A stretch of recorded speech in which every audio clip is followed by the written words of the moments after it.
Welcome to Punch Keys Podcast. I'm Poppy Minix, your co-host, bringing you blunt talk for the fiction novelist. And I'm Cascade, your other writerly co-host. If you love to ramble about writing and need a tribe, you found us. Are you ready? We're uncorking now. Let's talk about punching those keys. All right, it is that time again. It's podcast time. I'm excited. Are you? Okay, I am actually terrified, but there's still excitement there. Oh, good. Oh, good. I didn't realize this topic was going to be so hard for you. It is. I am like, yeah, I'm going to drink my wine and I'm going to listen and I'm going to try to not be terrified. Well, what would terrify Poppy? Oh my goodness. Must be something huge, right? You would think.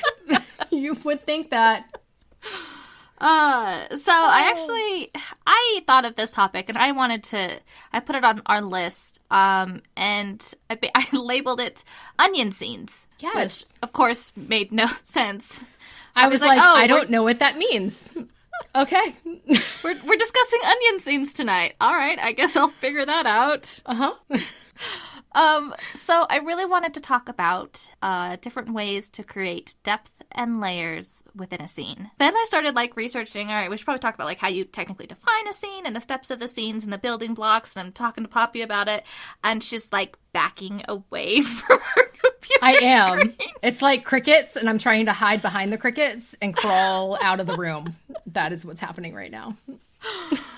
Okay. So I don't know why scenes click in my brain. And I was like, is that just it works for some people or it doesn't? Poppy and I are both voracious readers, and there's a lot of things that you can get from just reading and learning. But clearly that wasn't where I got it because it didn't stick with Poppy. I am really confused. So I thought about it, and I think this is another one of Cass's stage time talks because I think you're right. I can't even count how many plays and musicals I've directed. I've done set. I've been the star. I've been the background that doesn't have a single line. I've done it all on very minor scale. I'm not cool, guys. really minor scale. Go with it. Go with it. You are theater, so cool. Community theater. No, I'm not. So, but you get a script, and your script breaks it down into scenes. Yes. So the difference for a book, though, for a book you have your sentences, you have your paragraphs, then you have your scenes, then you have your chapters, and then that can go if you're following the 3-act formula, you would have your act, but not everyone follows that formula, and that's totally fine. And then where a script that you're doing on stage, you've got, you don't have paragraphs and you don't have sentences. You have dialogue and blocking, and it's all done in scenes that fit into 3 acts. Unless it's a 1-act play. Anyways, I'm getting too technical here. So the scenes are, and I was thinking about how to describe it, because I'm how do you describe a scene? I've had this conversation with a lot of writers, and they're I do not understand what scenes are. Are they just chapters? That would be me. No, they're not. They are not chapters. More often than not, there are a couple scenes within a chapter. And so I thought of it as trying to think of examples of how to explain what a scene is. And so my first example is going to be if you're on stage, you're watching a play. And I'm going to have another example in case you've never been to a play. And if you've never been to a play, go to a play. Really cool. Go to a play. They're really cool. They're amazing. Okay. So you go to a play, and whenever there's you have something, they all come on, they start talking or singing, they do their bit, there's interaction within this setting, and then the lights go out. There's some line and some last line and poignant thing, and the lights go out. That's the end of your scene. So, or sometimes they'll freeze and the setting will change behind them. And then all of a sudden they start again and time has passed because they're in a new setting. That's a new scene. Yes. Right? So it's just on the stage, they don't have to do scene transitions, which you have to do in your writing. Right? So the other example for breaking down a scene I'm going to give is from Hansel and Gretel, the fairy tale. The first scene is going to be when the brother and sister are walking through the forest, where their parents are, how their brother and sister, how they're hungry, how they're lost. That's a scene. Awesome. It's a new scene when they hit the candy house. Oh. you're changing the dynamics. You're jumping to a new scene. So the end of the scene is they're hungry. They don't know where they're lost. The scene could end, I guess technically with them seeing the house and then bump back up to their actions to it if you're on stage. Then them eating the house and their reactions to the house is a different scene. Mm-hmm. Getting caught by the witch and being kidnapped is a different scene. If you were to break down your story into like this full list of order of operations of this, then this, then this, they go through the forest, they see the house start eating it, the consequences for eating the house, like each bullet point in your order of operations would probably be a scene. Sometimes you'll have several mini scenes together, and as long as you transition well, it works fine. Okay, I can't think of anything. I can't think of another way to describe what a scene is. No, that makes more sense to me. I just, I am, if you're like me, you just write. That's pretty much that. So you just write and you just keep writing, and then you're like, hey, this feels like the end of a chapter. And so you end it and you start a new chapter, and that is my life. And so I am like grossly uneducated on scenes and acts. Oh, that's so scary to me because we have this amazing writers group and people are like, what are you doing in your second act? And I like back away from the room because I'm like,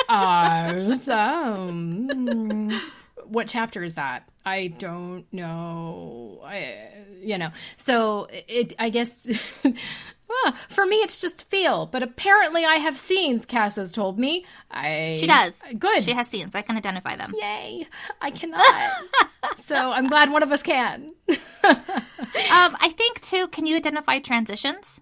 Yes, I can identify transitions. So whenever you're in need of a transition, you've probably ended a scene. Oh, okay. That makes more sense. Yeah. And then sometimes those transitions are basically just the end of a chapter and going to the next. That's fine, too. Yeah, you can break at the end of the chapter. But if you need a transition in the middle, or even because you can have multiple scenes within a chapter. If you're finding yourself not at the end of the chapter, but you need a transition, you're starting a new scene. Okay, so I have lots of those. Okay, so now I could possibly identify what a scene is. That's so exciting, Cass. Thank you. Awesome. Because I'm just like, oh, no.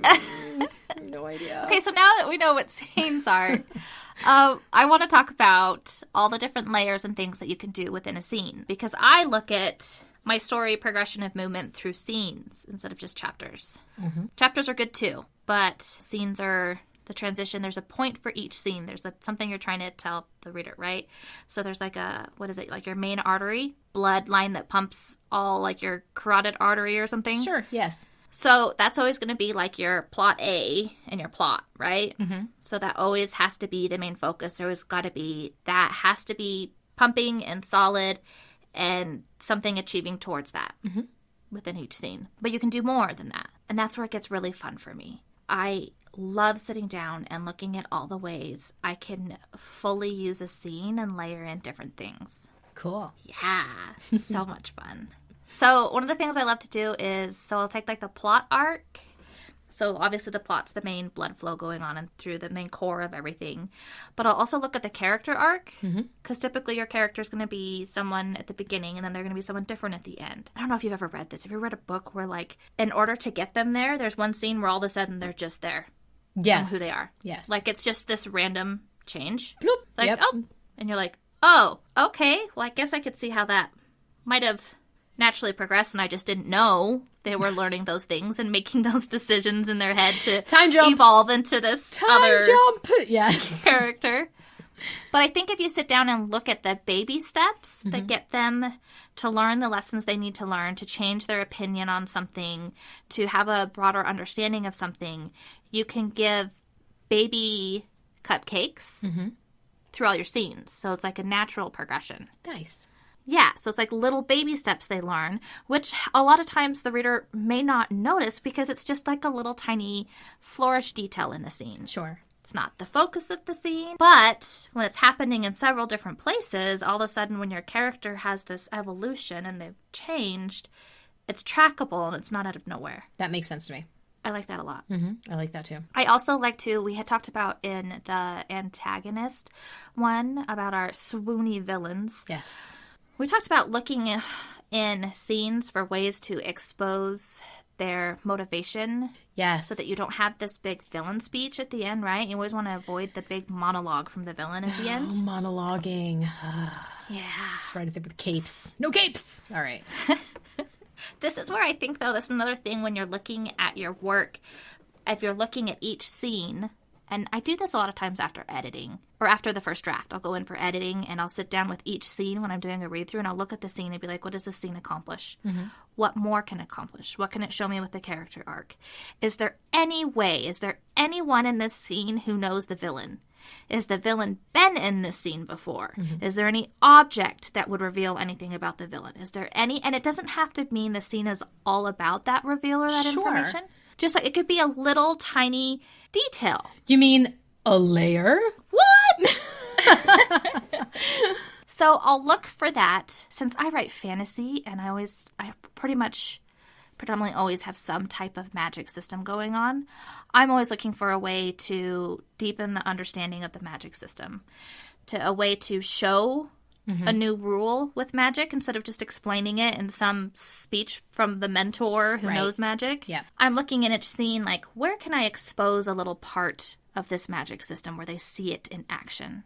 Nice. That's something I look at a lot for in scenes. Let's see. What else? Subplots are an obvious one, right? So you may have that main artery, but you have other veins and different systems in your body pumping blood through. So there's other relationships and there's subplots going on. Maybe it's a romance with the best friend and, I don't know, the brother or something. Mm-hmm.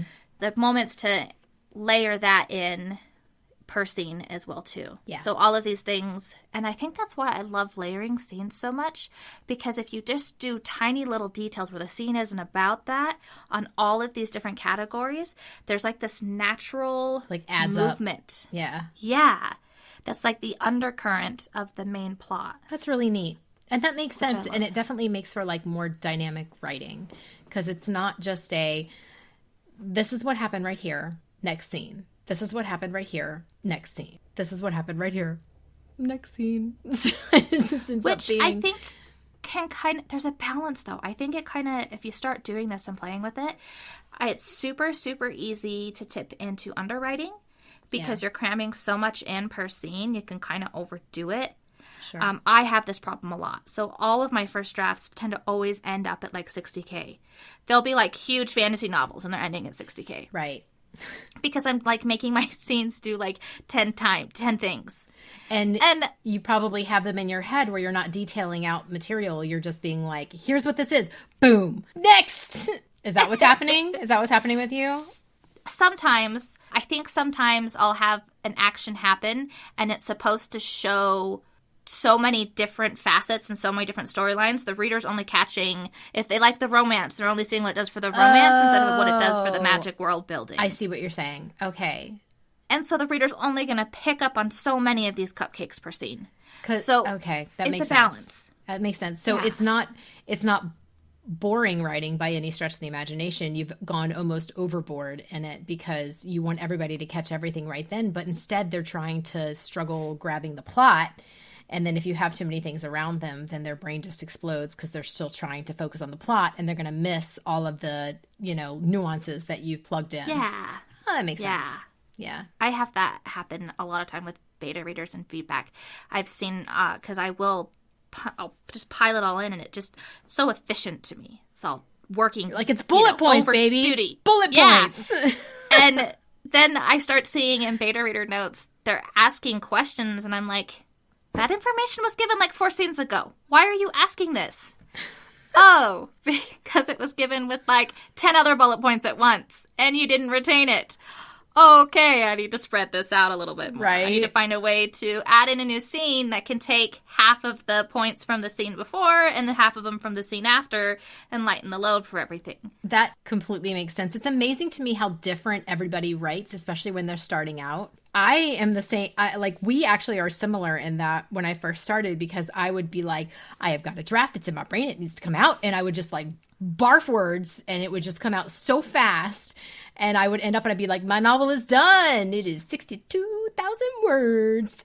And I'd be like, oh, and then it ends up, do you remember my word count on where that bad boy ended up? 100,000? Yes, 100,000 words. There was 40,000 words that I additionally added.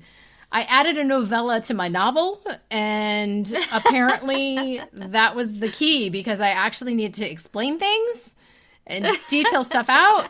But then there's other people who would be like, oh my gosh, guys, I just finished my first draft of my novel. It's 220,000 words. I'm like, how many books did you write, girl? And it's like, no, wait, just one. Okay, but that's the opposite end of the spectrum, right, though? Yes. So if you're in that stage, you're probably not layering your scenes. Right. You probably have a scene for each single thing that you want to, and I would assume, maybe not, but I would assume in some cases, you could probably take some of the scenes and some of the things you're teaching and combine them into other scenes. Yes. And that's our onion scene. I like it. Yeah, with all its layers. Got a big ass onion. Yeah, my onions are way too big. I don't know what metaphor that's going to be for, but we'll figure it out later. You can make it up. It's fine. It's out there. It's art. It's good. Just visualize, people. Visualize. It's fine. The other common thing that I hear all the time with not getting scenes also is struggling with transitions between scenes. Yes. I've noticed this a lot in reading. And okay. What have you noticed? I mean, it just depends on genre, too. Well, I guess it just depends on the writer. I should just say that straight out. It depends on the book, where sometimes it'll be like, okay, we're going into a very descriptive point right here, and we just did 2 chapters on 3 hours, and then it's like 1 month later. And I'm like, what happened to that month? Where's the development? Where did it go? Like, what did they learn? What did they do? Why is it 1 freaking month later when I had so much development that I was getting used to over here? And it's horribly confusing to me. But then there's other times where I'm like, okay, I really didn't need to know that they got lunch again and that they're over here eating another hot dog. And that I think it's just I think it just depends. Like it's such a balance between what works and what doesn't. And I am personally probably very guilty about giving too many details of the in-between transition that is completely unnecessary. So that's something that I need to work on, but I'm nodding my head, not because you have that problem. I know exactly what you're talking about. Sometimes people will take a transition from one scene to the next, and they'll turn the transition into its own scene, where they have to talk about how they get from point A to point B and the setting and how they feel about the setting around them. You have no idea how many car rides I have because I'm like, well, of course they got there by car. So obviously they're going to have to drive in the car. And I need to note that because people need to know that they went in a car.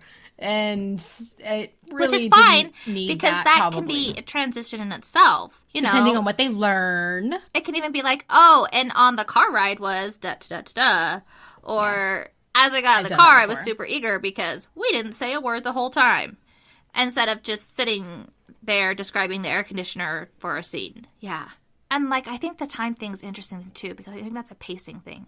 So, like, if you're spending a big chunk of time over just a couple hours, and then you jump a month, how you're consistently showing time movement and how much of that time you're showing, I wonder how intricately that is with pacing. That's interesting. Which now is very interesting because I now know what a scene is. Yes.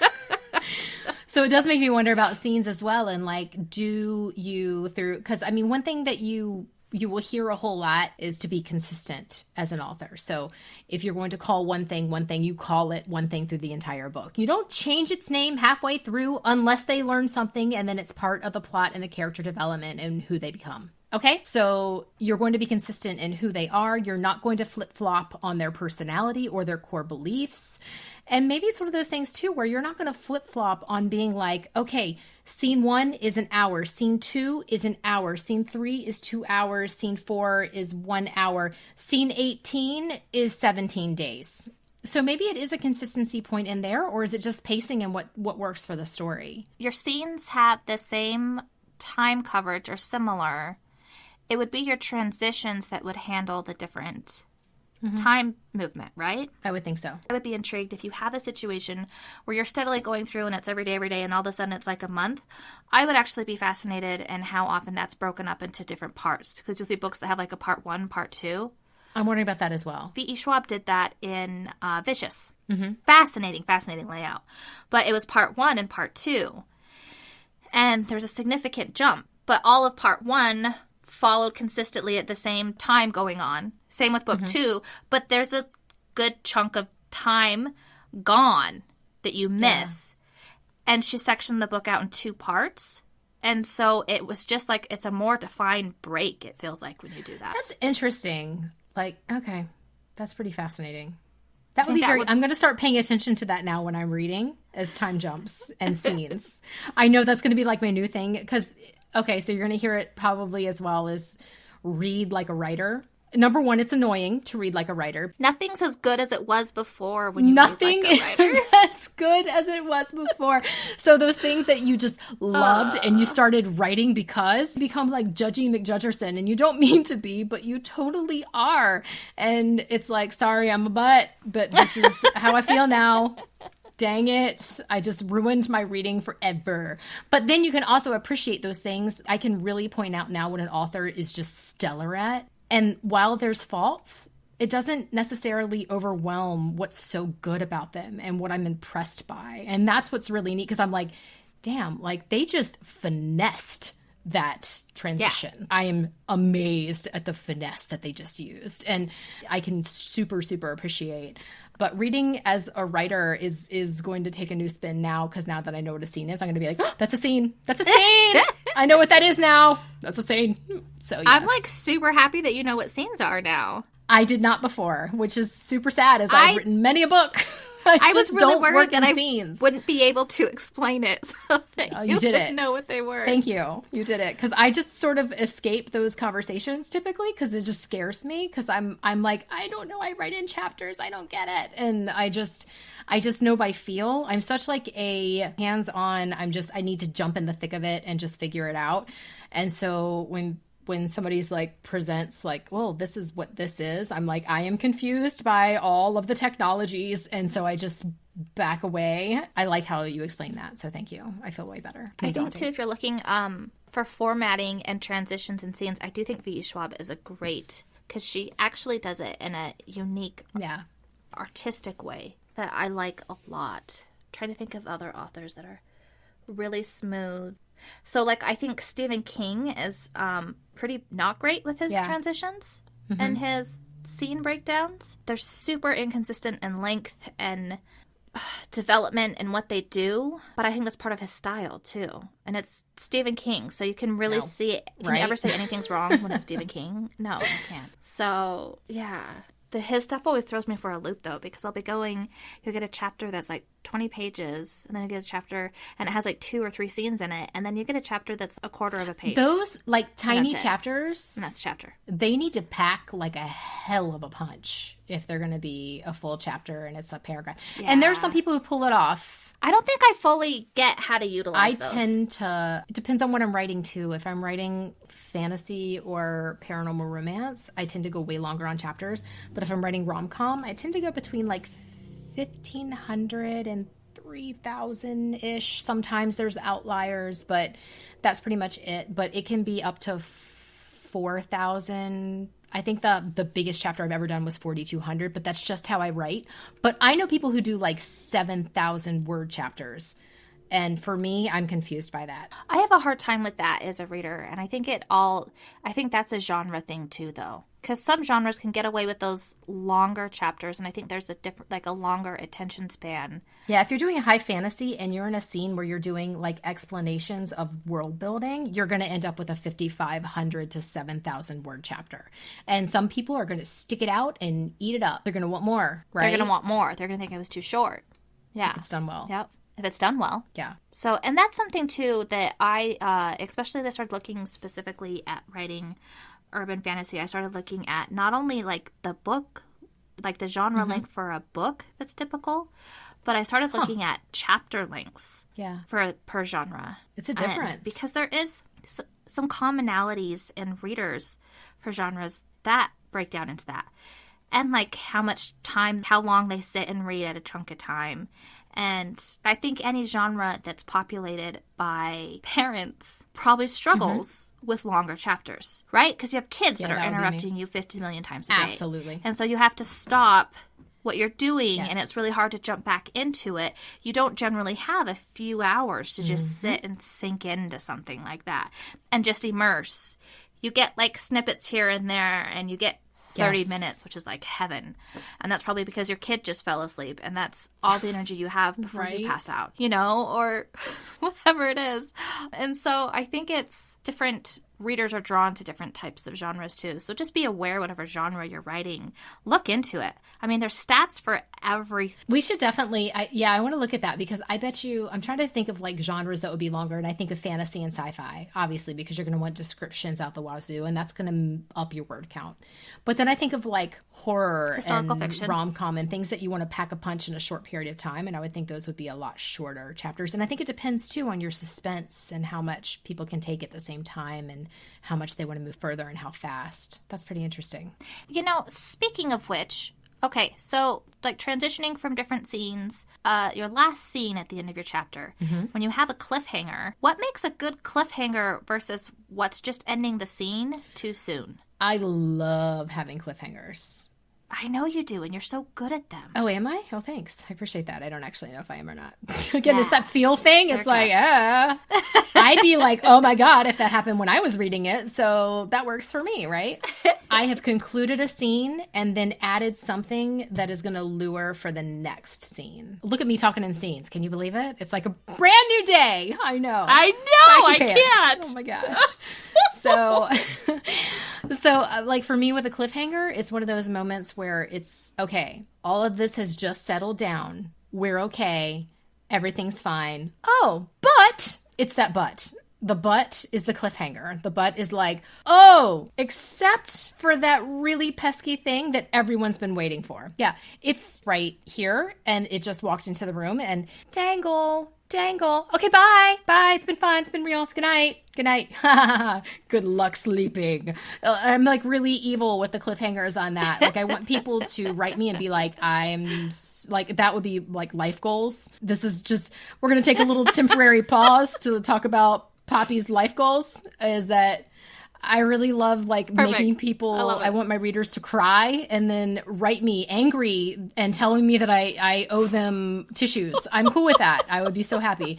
And that they like laughed hysterically so much that they woke up the dog and the baby. I'm like, cool. Yes, I want that too. And then I also want people who are like, I am so mad at you because I got 2 hours of sleep last night because I couldn't stop reading damn book. And I'm like, life goals.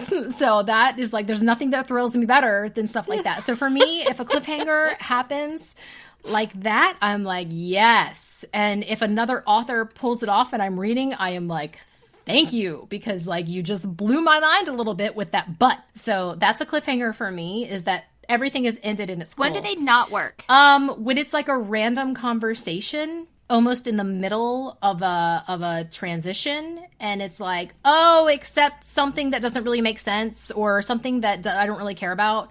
Oh, guess what? And I'm like, no. You can't like you gotta complete the guess what. You can't be like the open the door, gasp. Who's on the other side of the freaking door? Like, you have to tell them, because they have to be like, oh my God, who is it? Like, that's not a cliffhanger. That's just, okay, all right, I'm going to sleep. I'll see you tomorrow. I'll find out about who's on the other side of the door tomorrow. So I want to know who's on the other side of the door. And then it can be like, it's the evil aunt back from the dead. And it's like, oh my God, I knew about her from chapter 2. Holy crap. Okay, I'm going to keep moving on. So that's the cliffhanger for me. It's a complete but. You can quote me on that. There you go. Thank you. Oh, I will. Thank you. Don't worry. The complete but is explained. Explained by Poppy. You're welcome, world. Yeah. So I wonder too, and that factors back into the coyness as well. A good cliffhanger isn't coy by not like withholding information. It gives you information. Okay, can I bring up, I know we talk a lot about how much we love Mercy Thompson series by Patricia Briggs, right? Phenomenal. Love. I left Cass a rage message, because That's a good one. It was a good one. I liked it. 5-minute like soapbox rage, because she had presented this moment where she was, I know that smell. and it smells like death. That person is dead. I know what happened. I know everything that happened. I know, oh my gosh, in chapter. I'm like, what the mother... curses. All the curses happened. And I was like, okay, I am in your POV. No. Come back here and tell me who the hell that just was. Because that was not fair. That was not a cliffhanger. That is just making me angry.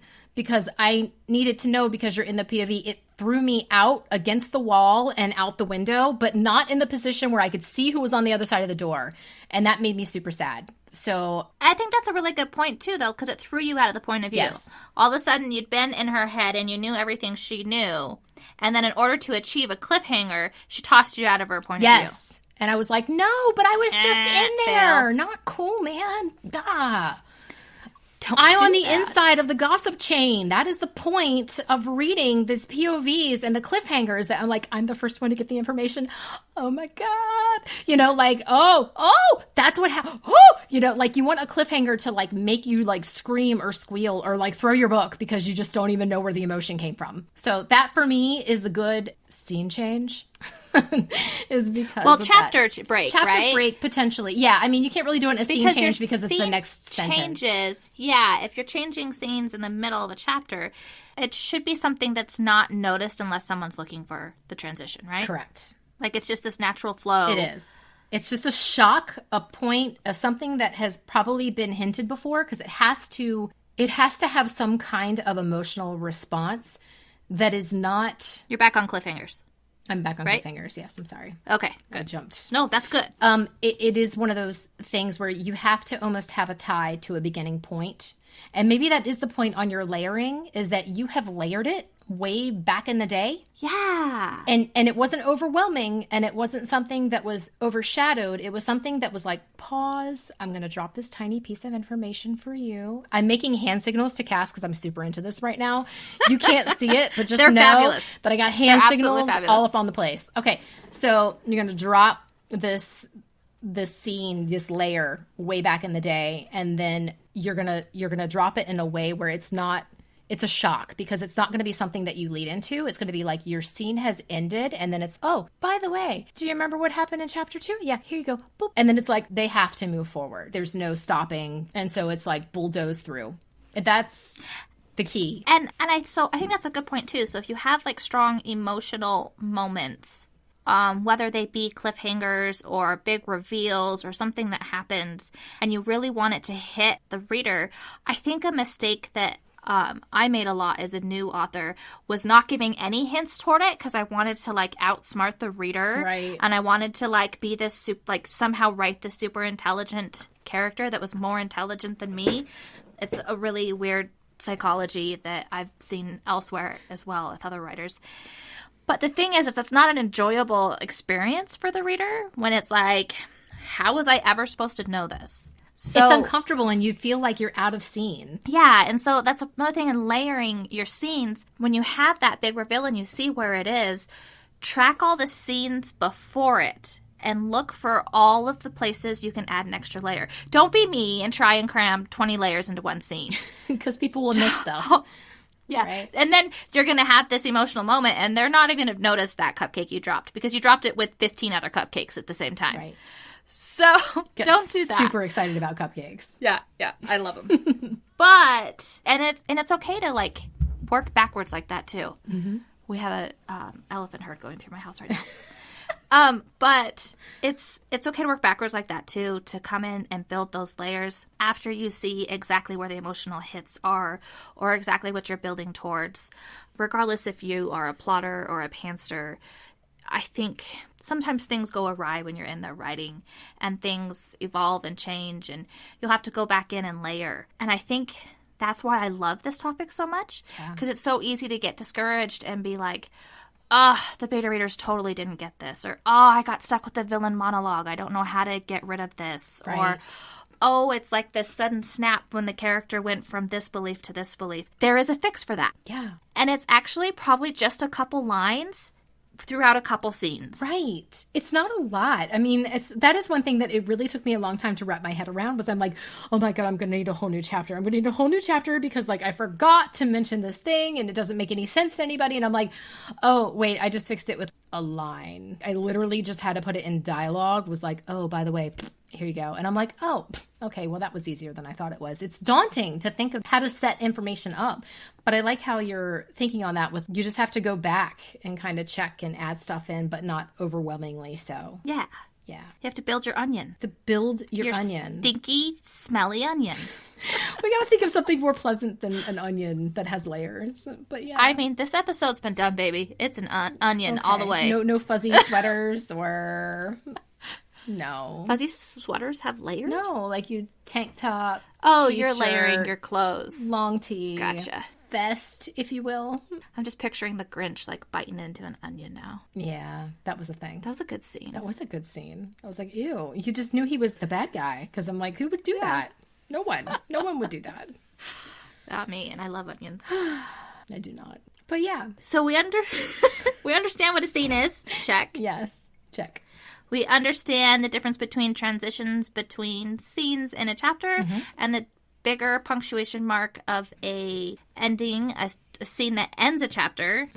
And then also the bigger possibilities of books of being able to have multiple sections within them. Yes. Which is definitely more of an advanced... I haven't done that yet. I haven't needed to. But I think I would embrace it if I needed to. I think you would too. It's a fun one. And all the different ways you can layer and all the things that you're pressing forward. The one thing I think that keeps going on the back of my head that we didn't mention with all the different things you can layer is don't forget when you're building relationships. Yes. And romantic is great, but also friendships or enemies or... Your side characters, what's going on in their lives sometimes, making sure that doesn't take the spotlight like I do. But nonetheless, taking it where you have side character stuff, because they have stuff going on too. And that might very well pertain to the plot and what happens going on there. So adding those in as well to make a full world. Layering, especially your side characters and side plots,